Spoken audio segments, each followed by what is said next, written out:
بسم اللہ الرحمن الرحیم۔ السلام علیکم۔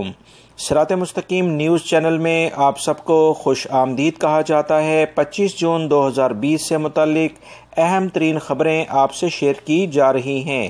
آج کی خبروں کا آغاز حدیث پاک سے کیا جاتا ہے۔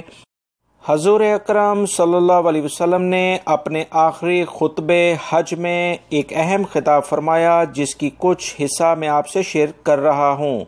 حضور اکرم صلی اللہ علیہ وسلم نے ارشاد فرمایا، لوگو تمہارا رب ایک، تمہارا باپ ایک، تم سب آدم سے ہو، آدم مٹی سے پیدا ہوئے، تم میں اللہ کے یہاں سب سے باعزت صاحب تقوی ہے۔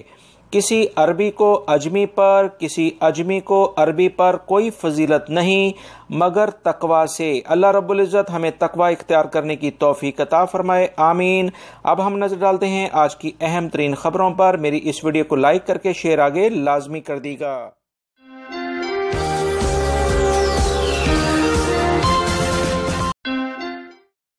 پاکستانی سفارتخانے ریاض نے تمام کونسلر سروسز مکمل طور پر بحال کرنے کا اعلان کر دیا ہے۔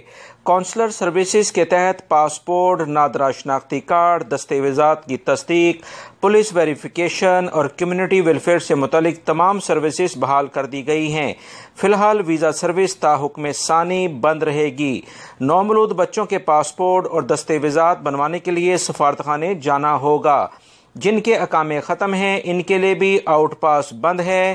جو لوگ کورونا پھیلنے سے پہلے اپنے کاغذات آؤٹ پاس کے لیے جمع کروا چکے ہیں، ان کے جانے کے لیے اقدامات کیے جا رہے ہیں۔ وہ تمام لوگ جنہوں نے پاکستانی سفارتخانے کے فون کال کا انتظار کریں، وہ لوگ جن کا حروب لگ چکا ہے، وہ اپنا پاکستان واپسی کا ٹکٹ رکھ کر ترحیل سے اپنا خروج بھی لگوا سکتے ہیں۔ یعنی وہ لوگ جن کا خروج آلریڈی لگ چکا ہے، ٹکٹ ان کے پاس ہے، تو وہ ترحیل سے اپنا فائنل ایگزٹ حاصل کر سکتے ہیں۔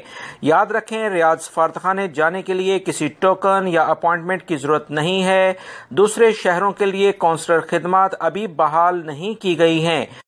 تمام پاکستانی جو کہ ریاض اور جدہ کے علاوہ دوسرے شہروں میں رہتے ہیں، انہیں چاہیے کہ آن لائن خدمات سے فائدہ اٹھائیں، یا اس نمبر جو کہ میں آپ سے شیئر کر رہا ہوں 9665474735 دوسرا سفارتخانے کا نمبر ہے 966538258212۔ ان پر آپ کال کریں تاکہ پاکستانی سفارتخانہ آپ کی جو بھی مشکلات ہیں اس میں آپ کی مدد کر سکے۔ پاکستان میں ابھی پچھلے دنوں جو ایک حادثہ رونما ہوا تھا، جس میں ایک جہاز آبادی پر جا گرا تھا۔ پاکستانی قومی ایئر لائن کے حادثے کی تحقیقاتی رپورٹ پیش ہونے کے بعد پاکستانیوں میں کافی تشویش کی لہر دوڑ گئی ہے۔ یہ بات وفاقی وزیر برائے ہوابازی غلام سرور نے بتائی کہ پاکستان میں موجود 860 ایکٹیو کمرشل پائلٹس میں سے 262 پائلٹس کے لائسنس مشکوک ہیں۔ ان افراد نے سول ایویشن سے لائسنس لینے کے لیے اپنی جگہ کسی اور سے امتحان دلوایا تھا۔ اس خبر کے بعد کہا جا رہا ہے کہ تقریباً 150 کے قریب پائلٹس کو گراؤنڈ کیا جائے گا، جن کے نام اس جعلی پائلٹس کی لسٹ میں آ چکے ہیں۔ پاکستان کی ہوابازی کی تاریخ میں پچھلے دنوں جو بھی حادثے ہوئے ہیں، اس میں جو بھی رپورٹ سامنے آئی ہیں، اس میں اکثر پائلٹس کی انتہائی بچکانہ غلطیاں واضح ہوئی ہیں، جس کے بعد یہ بات سامنے آئی ہے کہ ان پائلٹس کے یا تو لائسنس ہی مشکوک تھے۔ مزید تحقیقات سے یہ بات بھی سامنے آئی ہے کہ پائلٹس کے لائسنس کے اوپر جو ٹیسٹ کی تاریخ لکھی ہوئی ہے، اس دن یا تو یہ پائلٹس کمرشل جہاز اڑا رہے تھے یا بیرون ملک موجود تھے۔ وہ تمام پائلٹس ٹیسٹ کے مقام پر موجود ہی نہیں تھے۔ اللہ رب العزت ایسے افراد جو کہ ملک کے ساتھ اس طرح کا مذاق کرتے ہیں، ایسے حکمرانوں کو اور ان افراد کو ہدایت دے۔ سعودی وزارت ٹرانسپورٹ نے ایک اعلامیہ جاری کر کے مملکت میں موجود تمام ٹرانسپورٹ کمپنی، جس میں خاص طور پر ٹرک ڈرائیورز حضرات ہیں، انہیں خبردار کر دیا ہے کہ اگلے اتوار سے، یعنی جو بھی اتوار آ رہا ہے، اس میں شہروں میں ٹرک انٹری کی وہی ٹائمنگ ہوگی جو کرفیو لگنے سے پہلے سعودی حکومت نے جاری کی تھی۔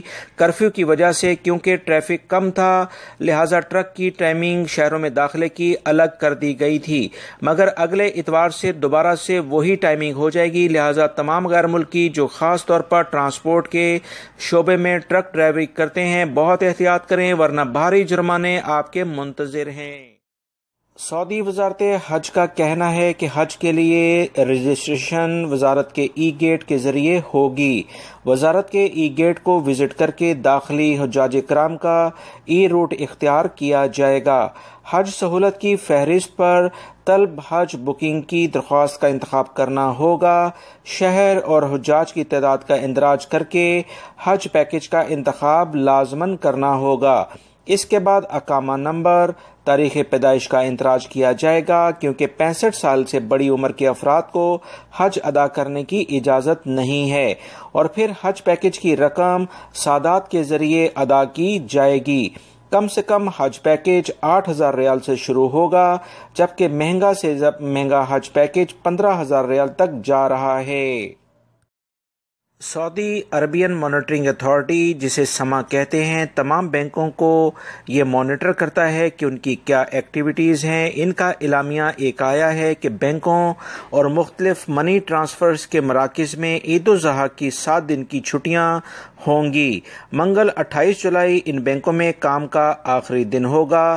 29 جولائی 8 ذی الحج سے عید الاضحیٰ کی چھٹیاں شروع ہو جائیں گی۔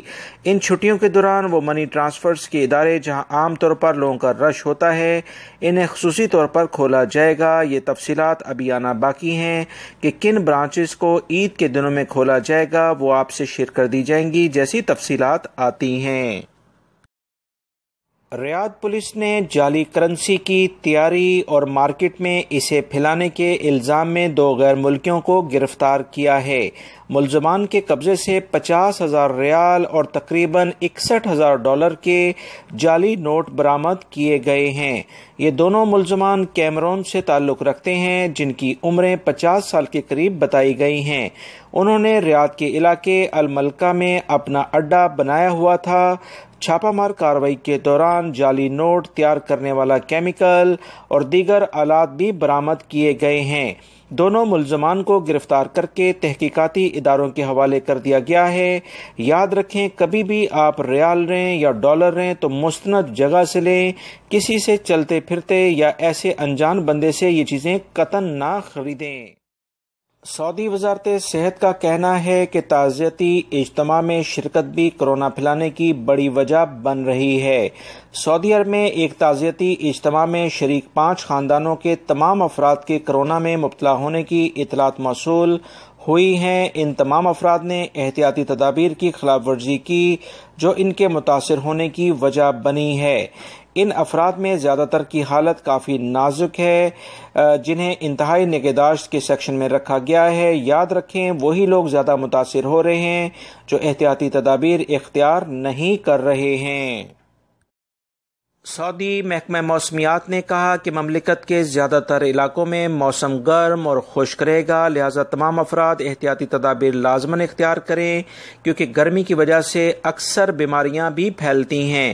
وہ تمام افراد جو کہ مکہ المکرمہ کے ریجن کے علاقے میں رہتے ہیں، جدہ میں رہتے ہیں، یہاں گرمی کافی زیادہ ریکارڈ کی گئی ہے۔ آج بھی ٹیمپریچر 47 تک جانے کے امکانات بتائے گئے ہیں۔ ساؤتھ کے علاقوں میں گرج چمک کے ساتھ بارش متوقع ہے۔ الحائل کے علاقے میں، الجوف اور ریاض کے کچھ علاقوں میں گرد و غبار کا طوفان رہے گا۔